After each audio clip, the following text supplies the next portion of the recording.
DLF Vadra land deal मामले पर ढींगरा आयोग की जांच पूरी, गुरुवार को सौंप सकते हैं सरकार को रिपोर्ट। कांग्रेस अध्यक्ष सोनिया गांधी के दामाद रॉबर्ट वाड्रा और डीएलएफ के बीच हुए जमीन सौदे की जांच के लिए गठित किए गए ढींगरा आयोग की जांच आखिरकार पूरी हो गई है। लंबे इंतजार के बाद अब आयोग अपनी रिपोर्ट सरकार को सौंपने के लिए तैयार है। खबर है कि 3 बार के एक्सटेंशन के बाद गुरुवार को आयोग अपनी रिपोर्ट सरकार को सौंप सकता है। गौरतलब है कि वाड्रा डीएलएफ मामला साल 2008 का है। 2008 में वाड्रा की कंपनी स्काईलाइट्स हॉस्पिटैलिटीज ने गुड़गांव के शिकोपुर तहसील में जमीन खरीदी थी। 5 बीघा 13 बिस्वा यानी कि 3.5 एकड़ जमीन खरीदी गई थी। आरोपों के मुताबिक फर्जी कागजात के आधार पर ये जमीन खरीदी गई। लोकसभा चुनाव के दौरान इस मुद्दे पर खूब सियासत हुई। प्रधानमंत्री नरेंद्र मोदी ने रॉबर्ट वाड्रा का नाम लिए बिना खूब वार किए। ऐसे में उम्मीद है कि इस रिपोर्ट के सामने आने के बाद एक बार फिर सियासत छिड़ने वाली है। पूर्व सीएम भूपेंद्र सिंह हुड्डा ने ढींगरा आयोग के गठन पर उठाए सवाल। राज्यपाल को लिखी चिट्ठी, कहा मुझे बेइज्जत करने के लिए किया गया आयोग का गठन।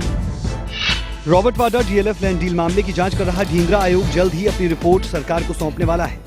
लेकिन आयोग की रिपोर्ट सामने आने से पहले ही पूर्व सीएम भूपेंद्र सिंह हुड्डा ने सूबे की मनोहर सरकार और आयोग के खिलाफ मोर्चा खोल दिया है। हुड्डा ने राज्यपाल को एक चिट्ठी लिखकर इस आयोग को गैर कानूनी बताया। चिट्ठी में हुड्डा ने लिखा है कि इस आयोग का गठन नियमों के विरोध और राजनीतिक उद्देश्य की पूर्ति के लिए किया गया है। हुड्डा ने सवाल किया कि जांच के लिए गुड़गांव के सिर्फ एक ही सेक्टर 83 को क्यों चुना गया, जबकि इस तरह के लाइसेंस पूरे प्रदेश में साल 1981 से लगातार दिए जाते रहे हैं। हुड्डा ने कहा कि इस आयोग की ओर से अपने स्तर पर कई बार सूचनाएं लीक की गई हैं, जिससे वो बेहद आहत हुए हैं। इसके साथ ही हुड्डा ने आयोग द्वारा बार बार अपने कार्यकाल में वृद्धि करवाने पर भी ऐतराज जताया और कहा कि इससे उन्हें अनावश्यक परेशानी हो रही है। हुड्डा ने राज्यपाल से अपील की है कि वो इस मामले में हस्तक्षेप करें और सरकार को निर्देश दें कि वो विरोधी पार्टी के सदस्यों को परेशान न करें और इस आयोग को ही रद्द करें। निजीकरण के खिलाफ बिजली कर्मियों की हड़ताल जारी। बिजली घरों से कर्मचारी नदारद। कई जगहों पर बिजली सप्लाई ठप। बिजली निगम के 23 सब स्टेशनों को निजी हाथों में सौंपे जाने के विरोध में बिजली कर्मचारी हड़ताल पर हैं। अपने ऐलान के मुताबिक मंगलवार रात करीब 10 बजे से ही बिजली कर्मचारी हड़ताल पर चले गए। कर्मचारी यूनियन की ओर से दावा किया जा रहा है कि हड़ताल में करीब 25,000 बिजली कर्मचारी शामिल हैं।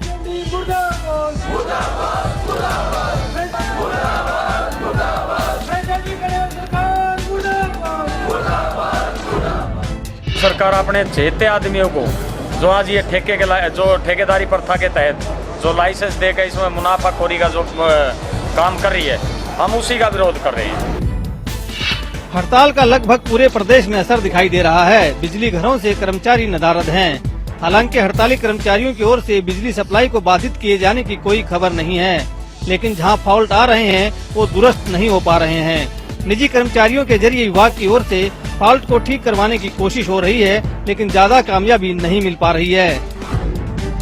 हड़ताल को बेअसर करने के लिए सरकार ने कर्मचारियों पर अस्मा भी लगा रखा है, लेकिन कर्मचारियों पर इसका कोई असर नहीं हो रहा और अब कर्मचारी गुरुवार रात 10 बजे तक हड़ताल पर रहने पर अडिग हैं।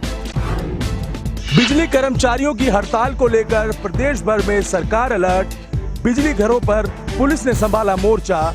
निजी कर्मचारियों के सहारे बिजली व्यवस्था सुचारू करने की कोशिश। बिजली कर्मचारियों की हड़ताल से लोगों को कोई दिक्कत ना हो, इसके लिए सरकार पूरी तरह से अलर्ट है। आला अफसर लगातार पूरे हालात पर नजर बनाए हुए हैं। बिजली सप्लाई को कोई बाधित न कर पाए, इसके लिए बिजली घरों पर पुलिस बल तैनात है। बिजली कर्मचारियों को बिजली घरों से 300 मीटर की दूरी पर ही विरोध प्रदर्शन करने की इजाजत है। कुछ जिलों में प्रशासन की ओर से धारा 144 भी लगाई गई है। 2 महीनों में ये दूसरा मौका है जब बिजली कर्मचारी हड़ताल पर हैं। इससे पहले 12 मई को बिजली कर्मचारी प्रदेश भर में हड़ताल पर थे। हरियाणा सरकार ने बिजली कर्मचारियों की हड़ताल को बताया बेअसर। कहा पूरे प्रदेश में बिजली की आपूर्ति सामान्य, हड़ताली कर्मचारियों का कटेगा वेतन। बिजली कर्मचारियों की 2 दिनों की हड़ताल को लेकर सरकार पूरी तरह अलर्ट है। सरकार का दावा है कि सिर्फ 36% कर्मचारी हड़ताल पर हैं और हड़ताल के चलते बिजली सप्लाई पर कोई असर नहीं है। हालांकि सरकार ने माना कि बहादुरगढ़ और हिसार में बिजली सप्लाई बाधित करने की कोशिश हुई, लेकिन प्रशासन ने ऐसा नहीं होने दिया। पूरे प्रदेश में पावर सप्लाई की स्थिति सामान्य है, अर्थात power supply in the whole of the state is normal. किसी भी इमरजेंसी को डील करने के लिए स्पेशल इमरजेंसी टीम्स का गठन किया गया है। इसके साथ ही सरकार ने इस हड़ताल को गैर जरूरी बताते हुए साफ किया है कि हड़ताल में शामिल कर्मचारियों पर नो वर्क नो पे का नियम लागू होगा। वीडियो कर्मचारी कौन से हैं, किनके खिलाफ कार्रवाई की जानी है, किसने सैबोटेज किया या नहीं किया, ये आने वाले दिनों में समीक्षा करने वाली बात है। बिजली विभाग ने 23 सब डिवीजनों को निजी हाथों में सौंपने पर सफाई भी दी है। विभाग का कहना है कि ये सिर्फ लोगों की सुविधा के लिए किया गया है, इसका बिजली विभाग के स्थायी कर्मचारियों पर कोई असर नहीं पड़ेगा। सरकार के दावे पर कर्मचारियों ने उठाए सवाल। कहा 30% नहीं 80% से ज्यादा कर्मचारी हैं हड़ताल पर। निजीकरण के विरोध में प्रदेश भर के बिजली कर्मचारी 2 दिन की हड़ताल पर हैं। पहले दिन की हड़ताल को बिजली कर्मचारियों ने सफल बताते हुए दूसरे दिन भी हड़ताल जारी रखने का फैसला किया है। सीएम सिटी करनाल पहुंचे सर्व कर्मचारी संघ के महासचिव सुभाष लांबा ने सरकार पर गुमराह करने का आरोप लगाया और कहा कि हड़ताल बेअसर नहीं बल्कि पूरी तरह से कामयाब है। उन्होंने कहा कि 30% बिजली कर्मचारियों की हड़ताल है, जबकि जो उनके सरकार के आंकड़े हैं उसके हिसाब से जो वितरण निगमों की हड़ताल है वो लगभग 80% कर्मचारी हड़ताल पर चले गए और जो कच्चा कर्मचारी कॉन्ट्रैक्ट का कर्मचारी है वो भी लगभग 70% हड़ताल पर है। तो इससे मालूम पड़ता है कि किस प्रकार से सरकार को गुमराह किया जा रहा है। सुभाष लांबा ने सरकार की मंशा पर भी उठाए सवाल। कहा सरकार विवाद का हल निकालना ही नहीं चाहती है। केंद्रीय कर्मचारियों को मोदी सरकार का बड़ा तोहफा, 7वें वेतन आयोग की सिफारिशें लागू, केंद्रीय कर्मचारियों के वेतन में 23% की बढ़ोतरी। मोदी सरकार ने केंद्रीय कर्मचारियों को बड़ा तोहफा दिया है। बुधवार को प्रधानमंत्री की अध्यक्षता में हुई कैबिनेट की बैठक में 7वें वेतन आयोग की सिफारिशों को मंजूरी दे दी गई।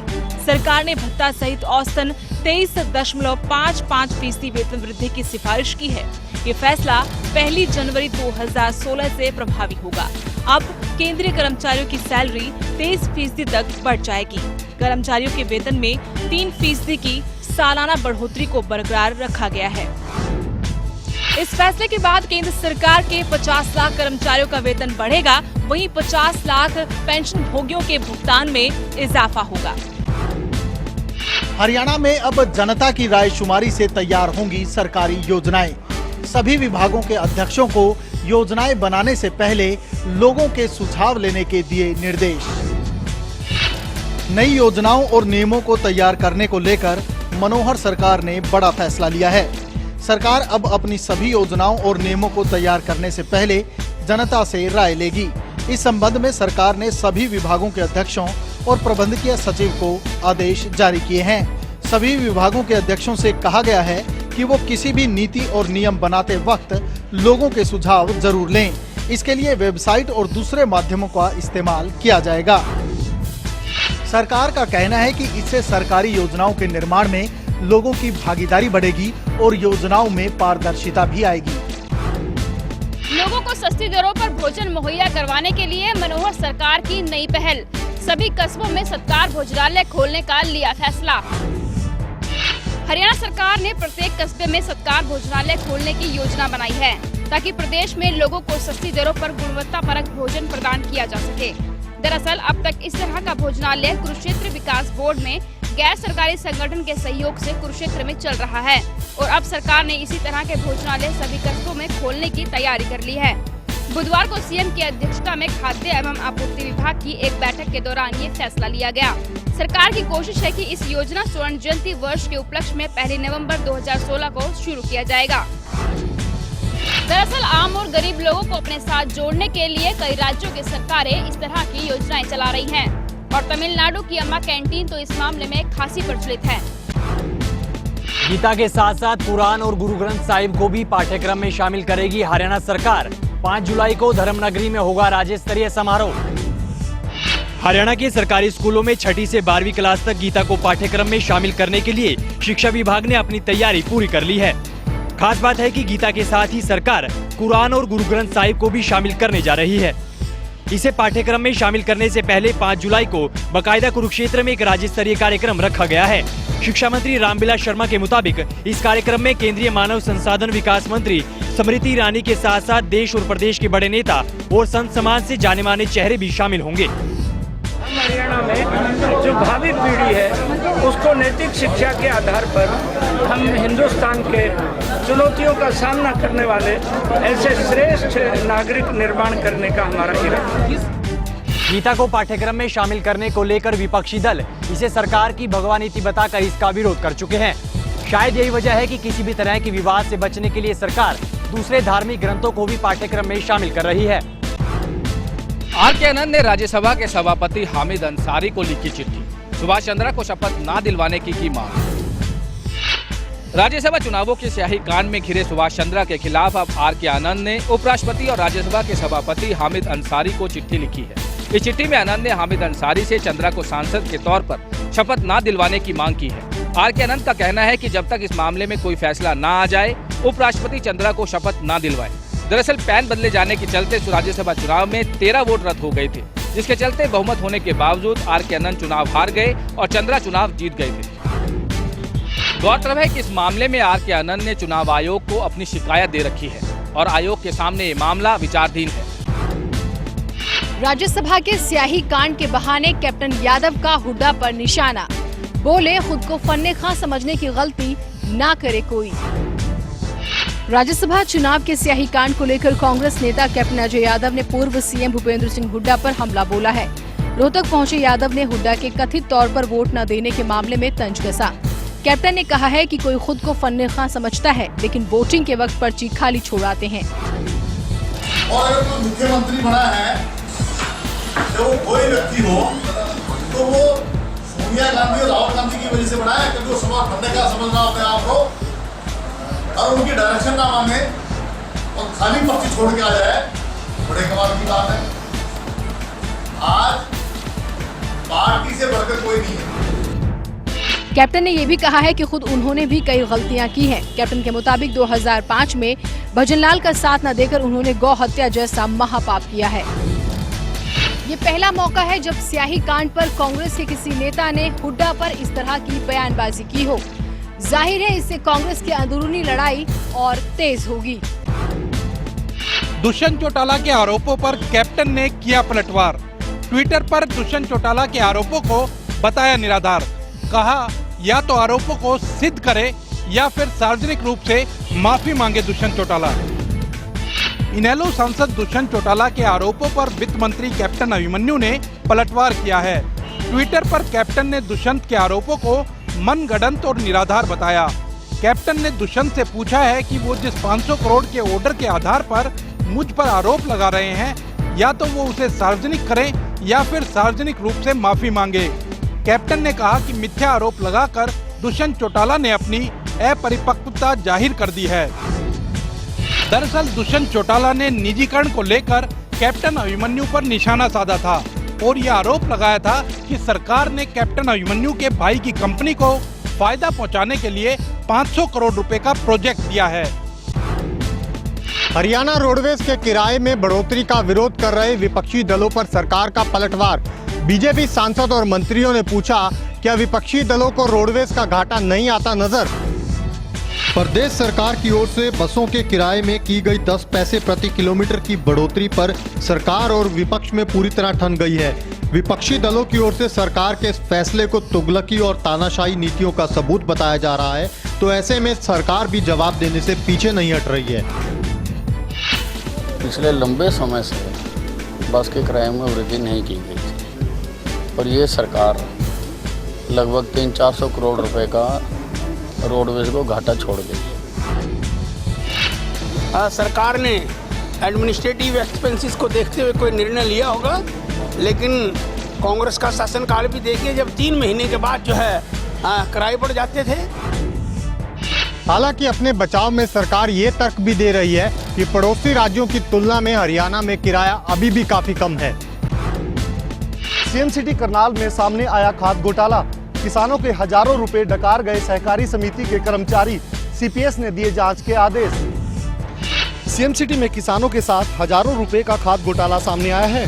सहकारी समिति के कर्मचारियों ने अधिकारियों के साथ मिलीभगत कर किसानों के हजारों रुपए डकार लिए। सहकारी समिति के कर्मचारियों ने किसानों के फर्जी हस्ताक्षर कर किसानों की खाद को दूसरे लोगों को बेच दिया और कर्ज उनके खातों में चढ़ा दिया। मामला बुधवार को कष्ट निवारण समिति की बैठक में पहुंचा तो बैठक की अध्यक्षता कर रहे मुख्य संसदीय सचिव कमल गुप्ता ने बैंक अधिकारियों और समिति के खिलाफ सख्त कानूनी कार्रवाई करने के आदेश दे दिए हैं। हमने यही कहा कि बैंक और वो जो सोसाइटी उसकी वजह से ये जो फ्रॉड हुआ उसकी FIR लॉज हो गई। हमने कहा कि बैंक के खिलाफ भी कार्रवाई की जाए और जितने और भी केसेस हैं उनको भी ध्यान से देखा जाए। फिलहाल 3 किसानों के साथ धोखाधड़ी का मामला सामने आया है, लेकिन अगर इस मामले की गहनता से जांच करवाई जाए तो इन किसानों की संख्या और भी बढ़ सकती है।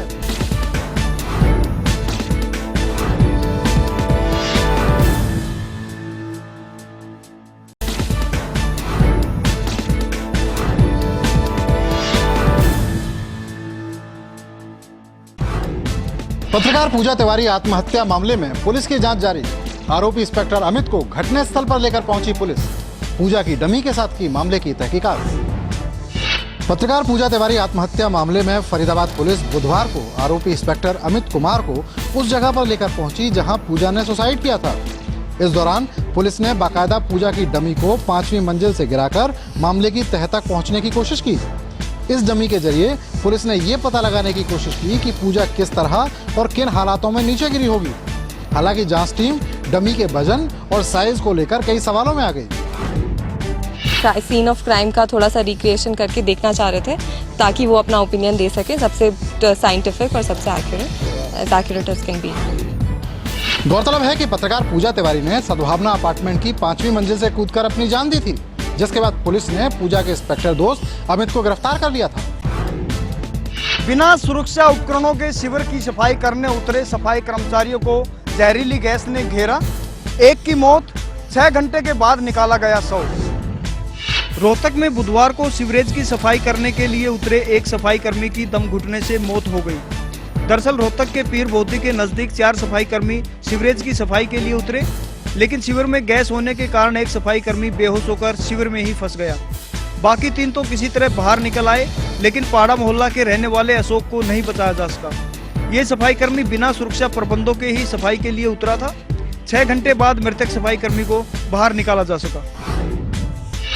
इस मामले को लेकर सफाई कर्मचारियों ने जिला प्रशासन और ठेकेदार के खिलाफ मोर्चा खोल दिया है।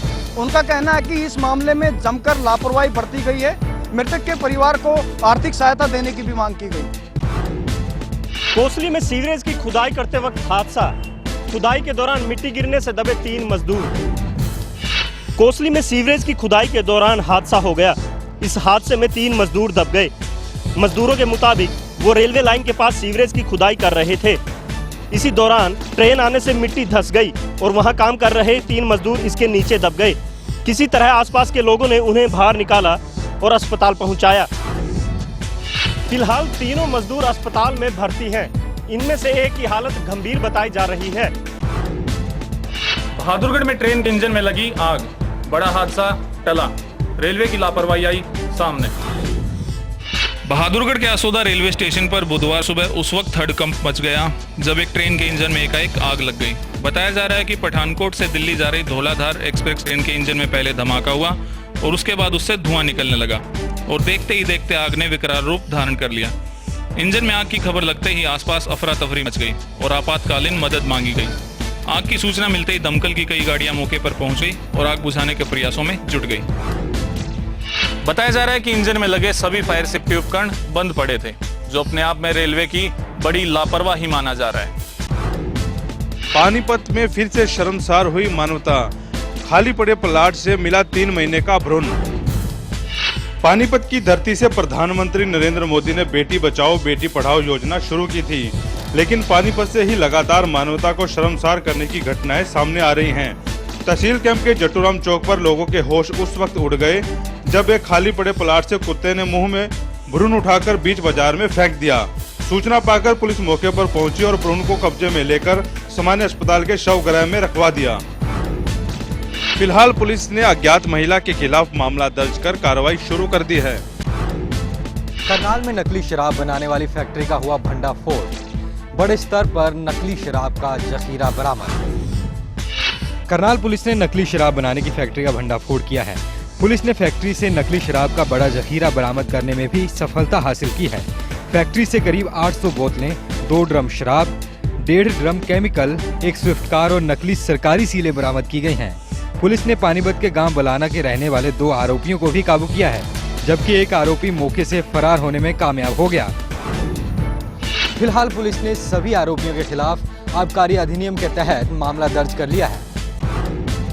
फरीदाबाद में ठगी करने वाला गिरोह काबू, सस्ता लोन देने के नाम पर ऐंठते थे लाखों रुपए। फरीदाबाद में एक बड़े स्तर पर ठगी करने वाले गिरोह को काबू किया गया है। ये गिरोह सस्ता लोन देने के बहाने से लोगों को अपने जाल में फंसाता था और फिर उनसे पैसे ऐंठता था। गिरोह के लोग पहले तो लोगों को फोन करते थे और सस्ता लोन देने की बात कहते थे। बाद में उन्हें कागजी कार्रवाई करने के लिए कुछ पैसे की डिमांड करते थे। जैसे ही लोग पैसे भेज देते थे तो ये लोग फोन बंद करके फरार हो जाते थे। गिरोह का भांडाफोड़ तब हुआ जब सस्ते लोन के बहाने फरीदाबाद के एक युवक को ठगा गया, जिसकी शिकायत उसने पुलिस को दी और पुलिस ने कार्रवाई करते हुए इस गिरोह का पर्दाफाश किया। गुड़गांव क्राइम ब्रांच को मिली बड़ी सफलता, वाहन चोर गिरोह का किया भंडाफोड़। गुड़गांव क्राइम ब्रांच की टीम को वाहन चोर गिरोह के एक सदस्य को गिरफ्तार करने में सफलता मिली है। पुलिस ने इसके पास से चोरी की 2 सेंट्रो कार, 8 मोटरसाइकिल और 2 स्कूटरी बरामद की है। हाईवे नंबर 8 पर नाकेबंदी के दौरान आरोपी युवक को पुलिस ने गिरफ्तार किया। पुलिस के मुताबिक गैंग के सदस्य की गिरफ्तारी से करीब 20 से ज्यादा चोरी की वारदातों को सुलझाने में सफलता मिली है।